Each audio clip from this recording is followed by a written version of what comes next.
Good day students. हमने अपने previous lecture में वेव नेचर ऑफ लाइट के बारे में पढ़ा हुआ था। अपने प्रीवियस लेक्चर्स में हमने वेव नेचर ऑफ लाइट के बारे में पढ़ा हुआ था। तो बहुत सारे ऐसे फिनोमिनन्स थे जो लाइट के वेव नेचर से डिस्क्राइब हो रहे थे, जिनमें से कुछ हैं इंटरफेरेंस या डिफ्रेक्शन, ये लाइट के वेव नेचर से डिस्क्राइब हो रहे थे। लेकिन बहुत सारे ऐसे भी फिनोमिनन्स हैं जो लाइट के वेव नेचर से डिस्क्राइब नहीं हो रहे थे।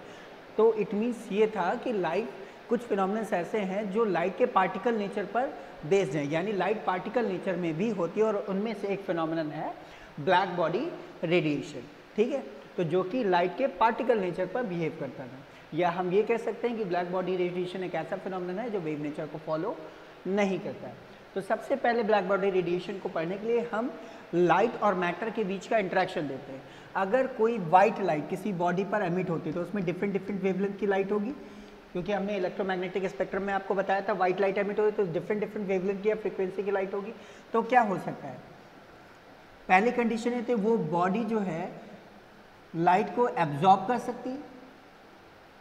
दूसरी कंडीशन, वो बॉडी लाइट को ट्रांसमिट कर सकती है, यानी लाइट उससे होकर के पास हो सकती है। और तीसरी कंडीशन क्या होगी, तीसरी कंडीशन ये होगी कि वो बॉडी जो है वो लाइट को रिफ्लेक्ट कर सकती है। और ये जो रिफ्लेक्शन का ही कॉन्सेप्ट है, यही किसी बॉडी के कलर को बताता है। फॉर एग्जांपल ये ब्लैक बोर्ड आपको, सॉरी ये बोर्ड जो है आपको ग्रीन कलर का दिखाई दे रहा है, क्योंकि जो भी लाइट इस पर एमिट हो रही है, इससे स्ट्राइक करने के बाद, रिफ्लेक्शन के बाद केवल ग्रीन कलर के वेवलेंथ वाली ही लाइट हमारी आंखों से रिसीव हो रही है और इसीलिए हम इसे ग्रीन देख रहे हैं, ठीक है। तो अब देखिए, ब्लैक बॉडी रेडिएशन को पढ़ने से पहले हम लाइट मैटर का हीटिंग इफेक्ट क्या होगा, कि अगर हम किसी बॉडी को हीट करते हैं, तो अगर हम किसी बॉडी को हीट करते हैं तो वो बॉडी हीट करने पर जितनी भी वेवलेंथ ऑफ लाइट पॉसिबल है, वो ऑल पॉसिबल वेवलेंथ की लाइट को रेडिएट करता है। लैम्डा 1, लैम्डा 2, लैम्डा 3, लैम्डा 4, ये डिफरेंट डिफरेंट वेवलेंथ की लाइट को रेडिएट करता है, ठीक है। तो यानी इसमें सारी वेवलेंथ की लाइट होती हैं, लेकिन कुछ का अमाउंट कम होता है और कुछ का अमाउंट ज़्यादा होता है। इसको अगर हमने क्या देखा कि लाइट वेवलेंथ और इंटेंसिटी के बीच में, इंटेंसिटी क्या है, इंटेंसिटी लाइट का अमाउंट को बता रही, कि कहते हैं वेवलेंथ के वेव का अमाउंट को बता रही है।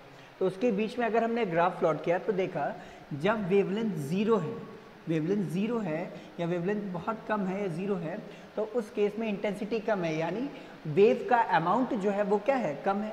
जैसे जैसे हम वेवलेंथ बढ़ाते आ रहे हैं, इंटेंसिटी बढ़े यानी वेव का अमाउंट बढ़ रहा है। और एक पर्टिकुलर वेवलेंथ की कंडीशन में, जिसको हम लैम्डा मैक्स कह रहे हैं, वहाँ पर इंटेंसिटी की जो अमाउंट है वो मैक्सिमम है, यानी वेव का जो है मैक्सिमम अमाउंट जो है रेडिएट हो रहा है। और उसके बाद धीरे धीरे ये क्या होगा, इंटेंसिटी कम हो रही जा रही है। इसका मतलब वेव का जो अमाउंट है वो धीरे धीरे क्या होता है, कम होता रहा और उसके बाद निग्लेजिबल हो जाएगा। ध्यान आपको ये रखना है कि ये कभी भी ज़ीरो नहीं होगा, कुछ ना कुछ वेवलेंथ का या कुछ ना कुछ अमाउंट ऑफ वेव हमेशा ही रेडिएट होती रहेगी, ठीक है। तो यानी ये बात हमें समझनी होगी कि जब हम किसी बॉडी को हीट करते हैं, तो बॉडी को हीट करने पर क्या होता है, बॉडी सभी पॉसिबल वेवलेंथ की लाइट को एमिट करती है, लेकिन कुछ का अमाउंट ज़्यादा होता है और कुछ का अमाउंट कम होता है। तो जिस वेवलेंथ की लाइट का अमाउंट ज़्यादा होगा, जिस वेवलेंथ की लाइट का अमाउंट ज़्यादा होगा, वही बॉडी के कलर को डिफाइन करेगा। फॉर एग्जांपल, अगर हम आयरन की बात करें, अगर आयरन को आप लोगों ने देखा हो या ना देखा हो, आयरन को जब हम हीट करते हैं तो पहले वो रेड या ऑरेंज कलर का होता है, देन येलो हो जाता है, देन वो वाइट हो जाता है, एंड देन फाइनली क्या हो जाता है, ब्लू हो जाता है। तो अगर बॉडी को हीट करने पर वो सारी पॉसिबल वेवलेंथ की लाइट को रेडिएट कर रहा है, तो केवल रेड, येलो या वाइट या ब्लू पर्टिकुलर टेम्परेचर पर क्यों आ रहा है। तो वही चीज़ इस ग्राफ ने बताया कि क्या होता है कि पर्टिकुलर वेवलेंथ पर जब बॉडी को हम हीट करते हैं तो लगभग सारी वेवलेंथ की लाइट एमिट होती है, कुछ का अमाउंट ज़्यादा होता है और कुछ का अमाउंट कम होता है। तो जिन वेव का या जिन वेवलेंथ की वेव का अमाउंट ज़्यादा है, केवल हमें वही कलर दिखाई पड़ेगा। तो फॉर एग्जांपल मानिए क्या है, रेड कलर हमें आयरन जो है पर्टिकुलर टेम्परेचर पर रेड कलर पर दिखा रहा है, तो यानी हम देखेंगे उस टेम्परेचर पर आयरन जो है वो सारी पॉसिबल वेवलेंथ की लाइट को एमिट कर रहा है। लेकिन जो लैम्डा मैक्स की वैल्यू है, यानी जो लैम्डा मैक्स की वैल्यू है उसमें जो वेव एमिट हो रही है वही क्या हो रहा है, आयरन के कलर को दिखा रहा है। और लैम्डा मैक्स की वैल्यू रेड कलर की लाइट के वेवलेंथ से मैच कर रही थी, इसीलिए आयरन कैसा दिख रहा था, हीट करने पर रेड कलर का हमें दिखाई दे रहा था। हमने क्या कहा कि बॉडी को हीट करते हैं तो सारी वेवलेंथ्स की लाइट एमिट होती है, लेकिन हमें बॉडी उसी कलर की दिखाई पड़ेगी जिसका अमाउंट क्या होगा, मैक्सिमम होगा। यानी जो वेव, जिस वेवलेंथ की वेव मैक्सिमम अमाउंट में रेडिएट होगी, बॉडी का कलर हमें वही दिखाई देगा। यानी पर्टिकुलर टेम्परेचर पर अगर आयरन रेड दिख रहा है तो उसका मतलब ये है कि उस टेम्परेचर पर जो आयरन के लिए लैम्डा मैक्स की वैल्यू है वो रेड कलर की वेवलेंथ से मैच हो रही है, इसलिए आयरन केवल रेड कलर का दिखाई दे रहा है।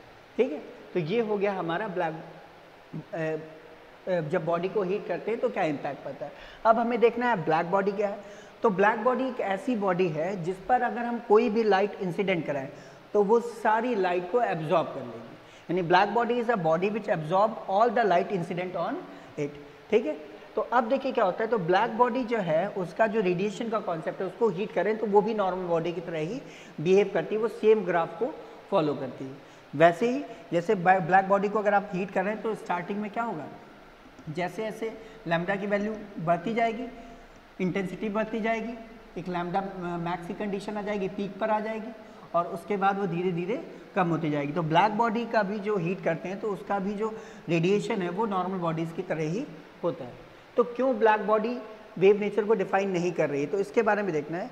तो जब हमने एक्सपेरिमेंट किया तो एक्सपेरिमेंट में हमें यही ग्राफ मिला, यानी जब वेवलेंथ कम है तो धीरे धीरे क्या होगा, वेवलेंथ बढ़ाएंगे तो लाइट की इंटेंसिटी बढ़ती जाएगी, यानी अमाउंट ऑफ वेव बढ़ता जाएगा। फिर उसके बाद क्या होगा, एक मैक्सिमम कंडीशन पे आ जाएगी, जिस वेवलेंथ पर वेव की अमाउंट सबसे ज़्यादा हो जाएगी। फिर धीरे धीरे क्या होता जाएगा, कम होता जाएगा, ये हो जाएगा।